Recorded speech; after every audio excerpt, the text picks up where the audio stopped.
Ramblin man here. Let me tell you, I gotta tell you this right here. Oh man, I know y'all watch the news, and I know, well, some of y'all probably don't, but most of you watch the news, and I know you've probably saw something about this. So there was a man shot in Minneapolis again. Now let me tell you something. After a little while, you gotta start thinking maybe it's not the Minneapolis Police Department, maybe it's the Minneapolis people. So sometimes you get to the point where your city is just a piece of crap, and you may have some good people there. I would suggest they move out and burn that place to the ground. That's just my opinion, because it itself is like a large dumpster fire. Let's think about it. Every time there's something going on, where's it happening out of? Minneapolis. Or that's where the big whining and crying is. Look, George Floyd died. Everyone up there started doing, a lot of people started doing the, protests that turned into looting and riots. So there's a guy right now. This is where this happened, okay? Minneapolis. I got some facts for you. I don't want to just spew out my opinions, because I'm full of my own opinions. Imagine that. So this guy's name is Winston Boogie Smith. Yep, you heard me. Winston Boogie Smith, age 32. He was shot and killed. I believe that was Thursday. Yeah, yesterday. So here's what happened. So the U.S. Marshals has a warrant team, right? They go out and they take like 12 other different agencies, none of which are the Minneapolis Police Department. They use different sheriff departments from all around that area, but they were going to serve a warrant, and it was for a fugitive. Now, let me tell you about this guy, this Winston Boogie Smith. So in 2017, he was convicted of aggravated robbery. Okay? Aggravated robbery. Well, they put him on probation.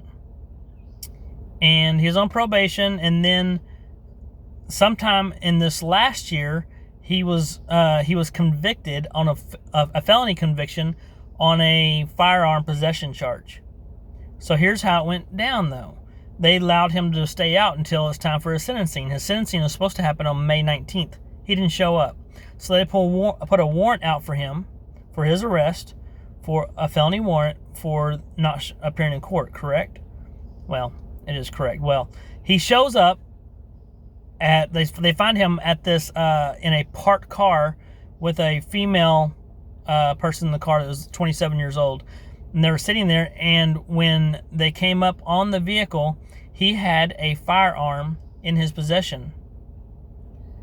And so with this U.S. Marshals team, there's no body camera footage.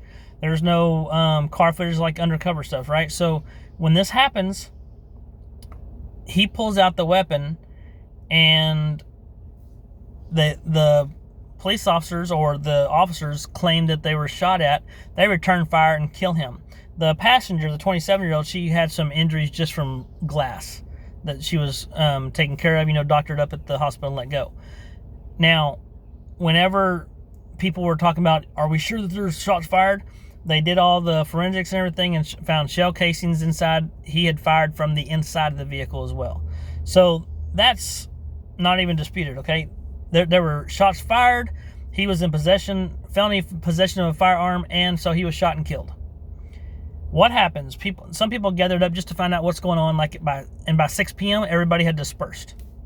9:15 p.m. rolls around.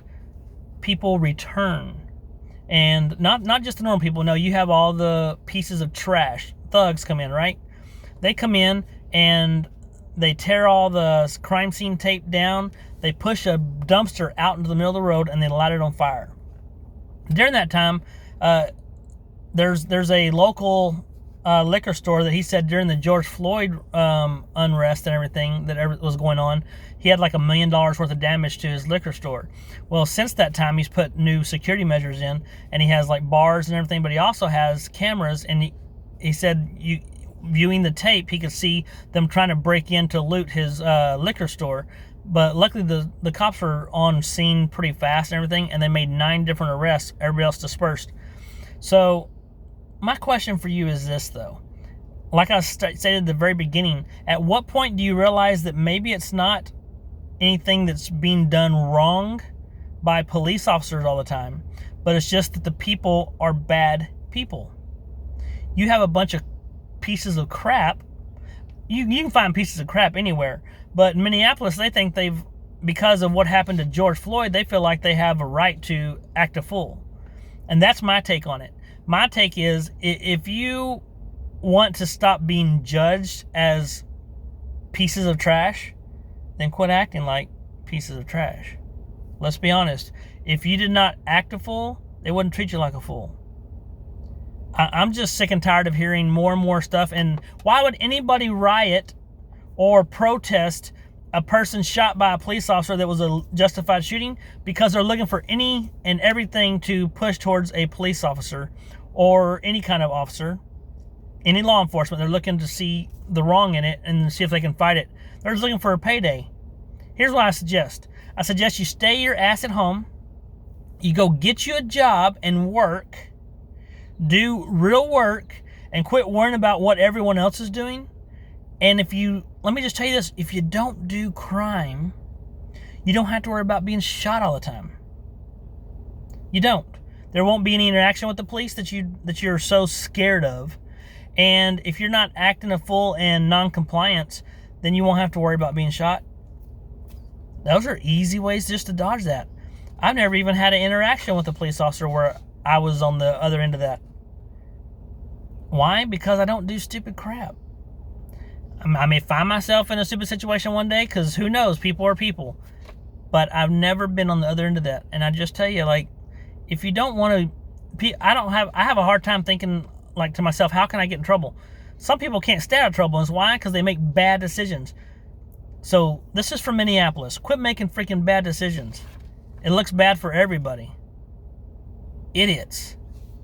Ramblin' Man out.